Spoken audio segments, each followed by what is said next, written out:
কথা এবং মুনাফিকরা অবশ্যই আরবের মুনাফিকরাও সেহেতু প্রত্যেকটা জায়গায় ওদের কন্ট্রোল আছে। সেরকম ইন্ডিয়াও বলছে যে আমরা অখণ্ড ভারত চাই, সেম ট্যাকটিক।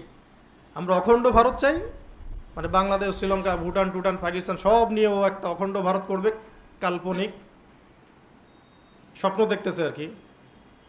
অখণ্ড ভারত করবে, একটা প্ল্যান ওদের, এদের একটা প্ল্যান। প্রত্যেকটা পদক্ষেপ স্টেপ হচ্ছে পরিকল্পিত, কোনোটাই কাকতালীয়ভাবে এমনি এমনি হয় নাই এবং সামনেও হবে না। আর ব্যাখ্যা করতে হবে, সেম ট্যাকটিক ওরা আছে। আর এখানে দেখেন আপনি যে মুসলিমদের কবরস্থানে আগুন দিচ্ছে, বাড়ি ঘর জ্বালায় ফেলতেছে, বলতেছে রামরাজ্য কায়েম হয়ে গেছে। আপনারা কি ডটস মিলাইতে পারতেছেন? যে জিনিসটা মধ্যপ্রাচ্যে চলছে, এগুলোর প্রভাব এই সাবকন্টিনেন্টেও লাগবেই লাগবে, আজ হোক আর কাল হোক। যতই এড়াই যেতে চান পারবেন না।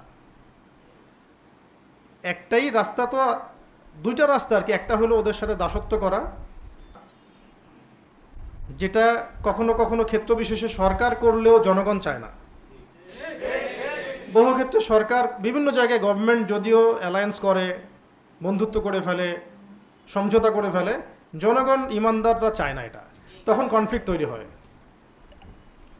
আরেকটা রাস্তা হলো এদের সাথে প্রতিরোধের ভাষায় কথা বলা, যে ভাষায় তারা কথা বলবে সেই ভাষায় রিপ্লাই দেওয়া। এগুলো এড়িয়ে যাওয়ার কোনো সুযোগ নাই সামনে।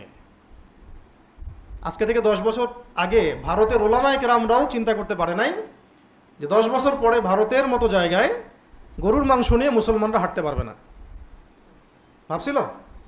আজকে থেকে 10 বছর আগে ভারতের ওলামায়ে কেরাম এটা ভাবছিলেন যে আজকে থেকে 10 বছর পরে এমন একটা সময় আসবে গরুর মাংস সাথে করে নিয়ে হাঁটা যাবে না?